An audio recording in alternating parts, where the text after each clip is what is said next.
ஓம் சாந்தி. சிறு குழந்தைகளுக்கான ஆன்மீக பயணம். இன்னைக்கு 9வது நாள் கிளாஸ் பார்க்குறோம். இன்னைக்கு இருக்கக்கூடிய இந்த வேகமான உலகத்தில் எல்லாருமே ஒருத்தருக்கு ஒருத்தர் கம்பேர் பண்ணி தான் வாழ்கிறாங்க.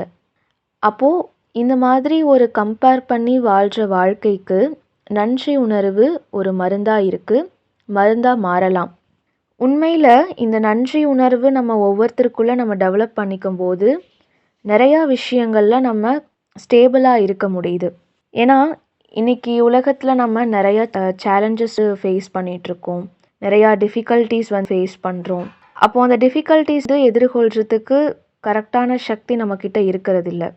அப்போது நமக்கு நாமளே சில சமயங்களில் எதிரிகளாக மாறிடுறோம், கவலைப்படுறோம், பயப்படுறோம். அப்போது இந்த நன்றி உணர்வுனா என்ன? இந்த நன்றி உணர்வை பற்றி நம்மக்கிட்ட எந்த ஒரு புரிதல் இருக்குது? மற்றவங்களுக்கு நம்ம தேங்க்ஸ் பண்ணும்போது நன்றி உணர்வு நமக்குள்ளே அதிகமாகுது.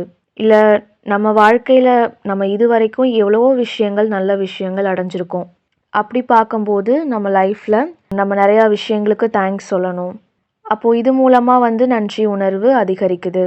அப்போது தேங்க்ஸ் சொல்கிறதுனால மட்டும், அதாவது நம்ம வாழ்க்கையில் நல்ல விஷயங்கள் கிடச்சிருக்கு, நல்ல மனிதர்கள் கிடச்சிருக்காங்க, இதுக்காக தேங்க்ஸ் சொல்கிறது மட்டும் நன்றி உணர்வு கிடையாது. நம்ம வாழ்க்கையில் சில வீணான விஷயங்களும் நடந்திருக்கலாம். நம்ம எதிர்பார்க்காத விஷயங்கள், விரும்பாத விஷயங்கள், மனிதர்கள், சூழ்நிலை, அதுக்கு கூட நம்ம தேங்க்ஸ் சொல்லணும். ஏன்னா ஒரு ரிசர்ச்சில் சொல்லியிருக்காங்க, யார் ஒருத்தர் அந்த நன்றி உணர்வை அவங்களுக்குள்ள அதிகமாக ப்ராக்டிஸ் பண்ணுறாங்களோ அவங்க இமோஷ்னலாக ரொம்ப ஸ்டேபிளாக இருப்பாங்க. அவங்க உடல் உயிர் ரெண்டுமே ரொம்ப நல்லா இருக்கும். மென்டல் ஹெல்த் அவங்களுக்குள்ள நல்லா இருக்கும். அவங்க என்ன செய்யணும்னு நினைக்கிறாங்களோ அதை அவங்க நல்லபடியாக செய்ய முடியும். யார் ஒருத்தர் தனக்குள்ளே இந்த நன்றி உணர்வை டெவலப் பண்ணிக்கிறாங்களோ. அப்போது நமக்கு கூட நிறைய வாய்ப்புகள் கிடைக்கிது ஒவ்வொரு சுச்சுவேஷன்ஸில் இந்த நன்றி உணர்வை ப்ராக்டிஸ் பண்ணுறதுக்காக. எப்போல்லாம் நம்ம இந்த நன்றி உணர்வை ப்ராக்டிஸ் பண்ணுறோமோ அப்போது நம்ம பிரெயினில் இருக்கக்கூடிய reward centre, prefrontal cortex and hypothalamus, இது ரெண்டும் நமக்குள்ளே சுரக்கக்கூடிய ஒரு 2 ஹார்மோன்ஸை டெவலப் பண்ணுது.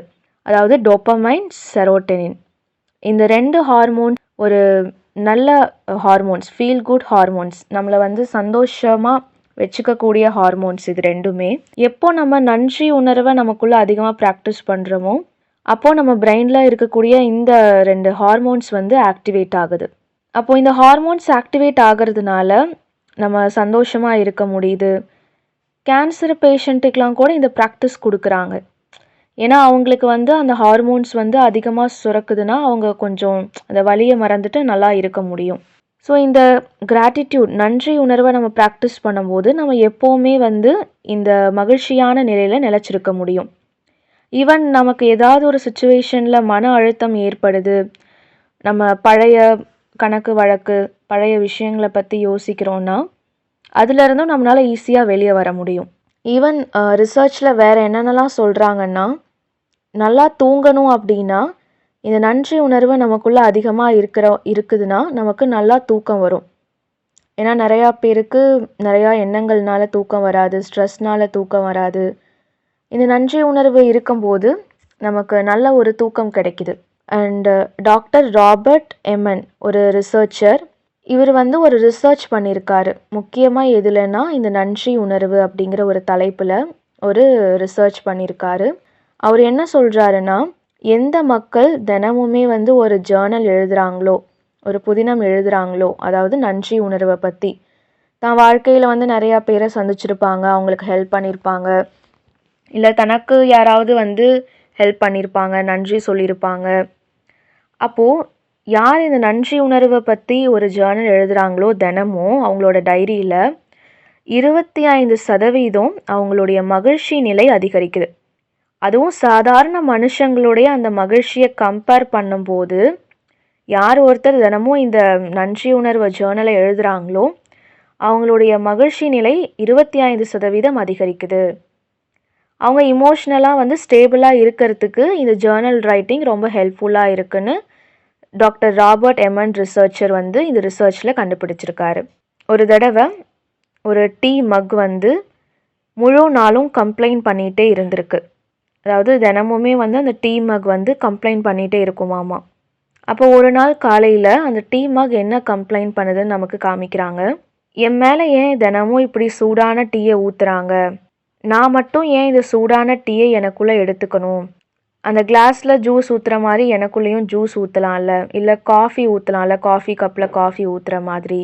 அப்போது அதுக்கு பின்னாடி இருந்து அந்த கெட்டில் சொல்லிச்சான் சிரிச்சுக்கிட்டே, நீ இதுக்கு ரொம்ப நன்றி சொல்லணும், அட்லீஸ்ட் உன்னை இதுக்காகவாது யூஸ் பண்ணுறாங்கல்ல அப்படின்னு சொல்லி அந்த கெட்டில் சிரிச்சுட்டே சொல்லிச்சு.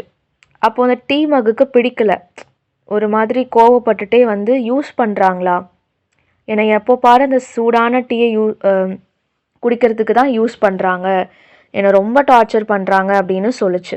ஒரு நாள் அந்த டீ மக்கில் சின்னதாக ஒரு கிராக் விழுந்துருச்சு. ஸோ அதில் டீ ஊற்றி குடிக்க முடியாதுங்கிறதுனால அதை தள்ளி வச்சுட்டாங்க. ஒரு புதுசாக ஒரு மக் வாங்கிட்டு வராங்க. அந்த மக்கு தான் அந்த வீட்டில் இருக்கிறவங்க எல்லாருமே டீ குடிக்கிறதுக்கு யூஸ் பண்ணுறாங்க. இதே மாதிரி நாட்கள் ஓடிட்டே இருந்தது. அந்த பழைய டீ மக் தினமும் பார்த்துட்டே இருந்தது அந்த புது மக்கில் இவங்க டீ ஊற்றி குடிக்கிறத. அதுக்கு என்ன ஆயிடுச்சு, ரொம்ப ஃபீல் ஆக ஆரம்பிச்சிருச்சு. எனக்குள்ளே டீ இல்லை, எனக்குள்ளே சூடு இல்லை, நான் எந்த ஒரு பர்பஸ்க்கும் யூஸ் ஆகாமையே இருக்கேன் அப்படின்னு சொல்லி தனக்கு தானே புலம்ப ஆரம்பிச்சு. அதாவது நான் டீயை ரொம்ப மிஸ் பண்ணுறேன் அப்படின்னு. அது மனசு உடஞ்சி போயிடுச்சு, அதை யாருமே எதுக்குமே யூஸ் பண்ணலை அப்படின்னு நினைக்கும் போது. அப்போது ஒரு நாள் அந்த பழைய டீ மகை கிராக் விழுந்ததை சரி பண்ணி கொண்டுட்டு திரும்ப பழையபடிக்கு டீ ஊற்றி அதை யூஸ் பண்ணுறாங்க. அப்போது அந்த பழைய டீ மகுக்கு ரொம்ப சந்தோஷமாயிடுச்சு. அது என்ன பண்ணுது, அந்த டீக்கு தேங்க்ஸ் சொல்லுது. அந்த மனுஷங்களுக்கும் தேங்க்ஸ் சொல்கிற மாதிரி அந்த கதையில் காமிக்கிறாங்க. என்னை நம்பி திரும்ப என்னை யூஸ் பண்ணுறதுக்கு ரொம்ப தேங்க்ஸ். அப்போது இந்த நன்றி உணர்வு எப்போ நமக்குள்ளே வரும்னா, நம்முடைய அந்த சுய மதிப்பை நம்ம உணரும் போது தான் இந்த நன்றி உணர்வு கூட நமக்குள்ளே டெவலப் ஆகும். எப்போ இந்த நன்றி உணர்வை நமக்குள்ளே வளர்த்துக்கிறோமோ அப்போ நம்மளுடைய எல்லா கம்ப்ளைண்ட்ஸுமே முடிவுக்கு வந்துடும். ஏன்னா மக்கள் எப்போ கண்டினியூஸாக கம்ப்ளைண்ட் பண்ணிகிட்டே இருக்காங்களோ சிச்சுவேஷன்ஸை, மக்களை, அப்போது அவங்களுடைய பலவீனம் தான் இன்னும் அதிகரிச்சுட்டே போகும். அவங்களால இந்த நன்றி உணர்வை டெவலப் பண்ணவே முடியாது. அப்போது இந்த நன்றி உணர்வை நமக்குள்ளே டெவலப் பண்ணும்போது நம்ம மக்கள்கிட்ட இருந்து நிறையா சப்போர்ட் நமக்கு கிடைக்குது. நம்ம மற்றவங்களுக்கு சப்போர்ட் பண்ணுறோம்.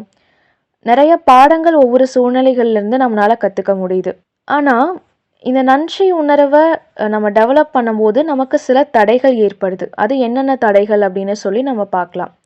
நம்மளுடைய பழைய சம்ஸ்காரம், மற்றவங்களுடைய சம்ஸ்காரம், அகங்காரம், மக்கள் ஒருத்தருக்கு ஒருத்தர் இருக்கக்கூடிய அந்த மோதல்கள், இதனால் நன்றி உணர்வை ஒருத்தருக்குள்ளே டெவலப் பண்ணிக்க முடியல. ஸோ ஃபஸ்ட்டு ரீசன் என்னென்னா மன அழுத்தம். எந்த ஒரு மக்கள் மன அழுத்தத்தோடு இருக்காங்களோ அவங்க மற்றவங்கள அப்ரிஷியேட் பண்ண முடியாது, மற்றவங்கள பாராட்ட முடியாது. அவங்க அந்த நன்றி உணர்வை வளர்த்துக்கவே மாட்டாங்க, அதை எப்போவுமே ஓரங்கட்டி வச்சுடுவாங்க.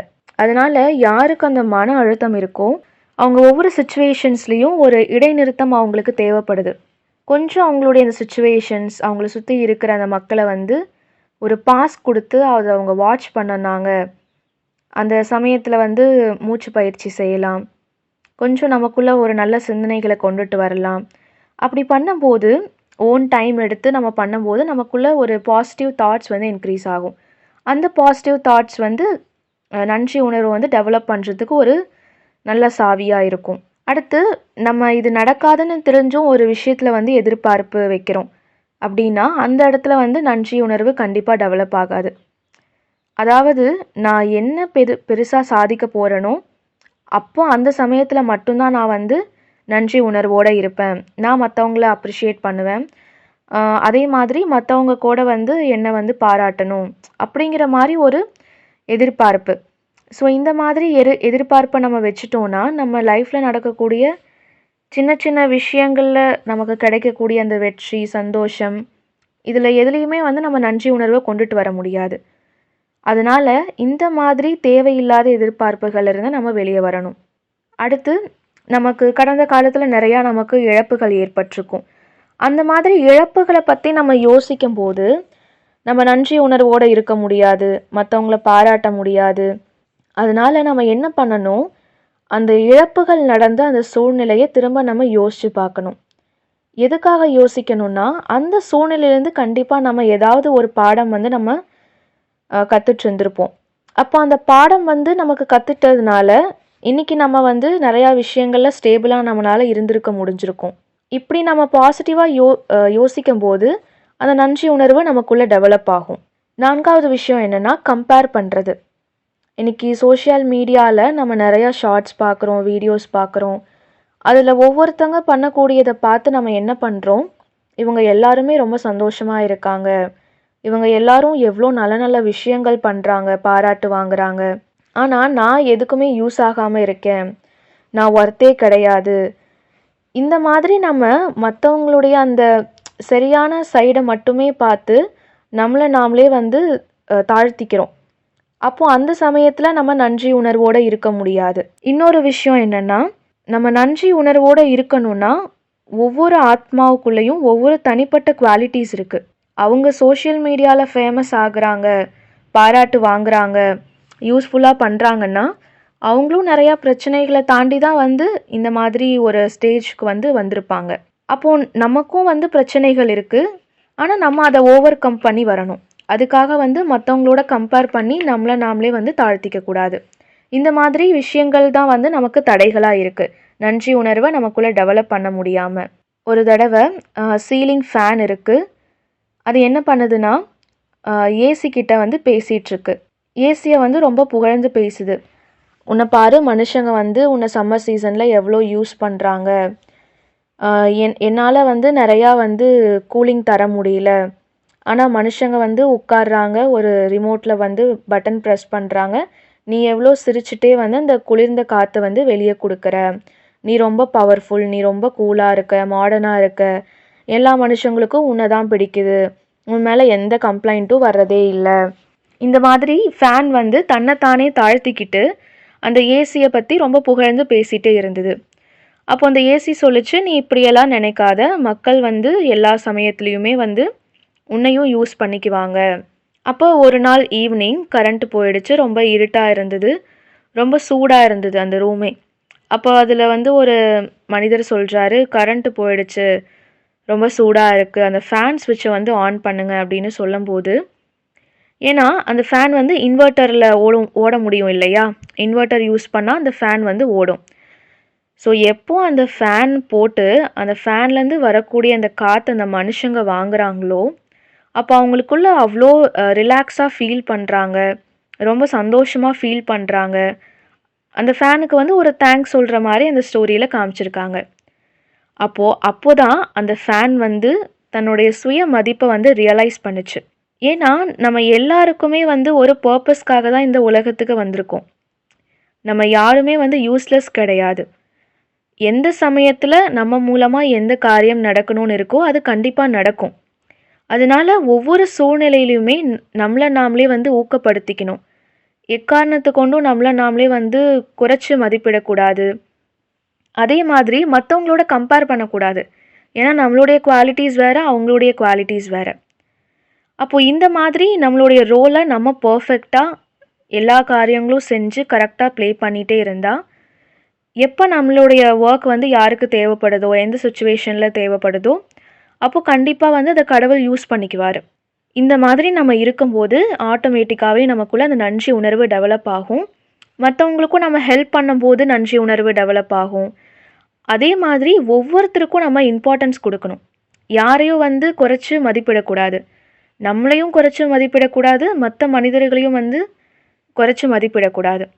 அப்படி இருக்கும்போது மற்றவங்களுக்கு உதவி செய்யணும்னு ஒரு மனப்பான்மை உருவாகும்.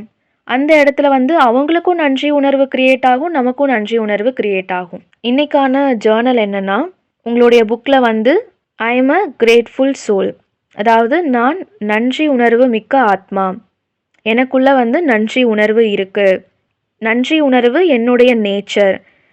இந்த மாதிரி நன்றி உணர்வை பற்றி நீங்கள் என்னென்ன நினைக்கிறீங்களோ, உங்களுடைய ஒப்பீனியன்ஸ், நீங்கள் அதை வந்து உங்களுடைய ஜேர்னலில் எழுதணும். அண்ட் ஆக்டிவிட்டி என்னென்னா, ஒரு ஹார்ட் அண்ட் ஷேப்பில் நீங்கள் க்ரியேட் பண்ணணும், பேப்பரில் இல்லை சார்ட்டில். அந்த ஹார்ட் ஷேப்குள்ளே என்னென்னா தேங்க்யூ, நன்றி அப்படின்னு சொல்லி எழுதணும். இன்றைக்கான ஆக்டிவிட்டி இது. அண்ட் இப்போ நம்ம ஒரு 2 நிமிஷம் தியானம் பண்ணலாம். கம்ஃபர்டபுளாக உட்காந்துக்கோங்க, உங்கள் கண்களை மூடுங்க, மூச்சு இழுத்து விடுங்க. இந்த உலகத்துக்கு நான் வந்திருக்கேன், நான் இப்போ எங்கே இருக்கேனோ அங்கே நான் நல்லா இருக்கேன். ஸோ இந்த உலகத்துக்கு நன்றி. அதே மாதிரி என்னை சுற்றி இருக்கக்கூடிய இயற்கை, சூழ்நிலைகள், எனக்கு கிடைச்சிருக்கிற வாய்ப்புகள், இது எல்லாத்துக்குமே நான் நன்றியை தெரிவிச்சுக்கிறேன். எனக்குள்ள நிறைய பாசிட்டிவ் எனர்ஜி இருக்குது. அதனால் இந்த உடலுக்கு கூட நான் நன்றி சொல்கிறேன். ஏன்னா நான் தினமும் ஒவ்வொரு வேலைகள் செய்கிறதுக்கு இந்த உடல் எனக்கு ரொம்ப சப்போர்ட்டாக இருக்குது. அதனால் இந்த உடலுக்கும் நன்றி. என்னுடைய மனம், புத்தி இது ரெண்டுமே எப்போவுமே நல்ல எண்ணங்களை உருவாக்குது. நிறைய சூழ்நிலைகளில் எனக்கு அறிவு சார்ந்த விஷயங்களை சொல்லி கொடுக்குது. என்னை மேலும் மேலும் பலமாக்குது. அதனால் இந்த மனம், புத்திக்கும் நன்றி. எல்லாத்துக்கும் மேலே என்னை ஒவ்வொரு விஷயத்துலையும் என்கரேஜ் பண்ணுற சிவ் பாபாவுக்கு நன்றி. ஒவ்வொரு சூழ்நிலையிலையும் அவர் எனக்கு எவ்வளவோ ஹெல்ப் பண்ணுறாரு. நிறையா விஷயங்களில் நன்றி உணர்வாக இருக்கிறதுக்கு என்னை பழக்கப்படுத்துகிறாரு. அப்படிப்பட்ட சிவ் பாபாவுக்கு நன்றி. நான் ஒவ்வொரு மனுஷங்க கிட்டேயும் ஒவ்வொரு சூழ்நிலையிலையும் எப்போவுமே நன்றி உணர்வோடு இருப்பேன். நான் இன்னைக்கு இந்த முழு நாளும் இந்த நன்றி உணர்வை நான் ப்ராக்டிஸ் பண்ணுறேன். நல்லது. ஓம் சாந்தி.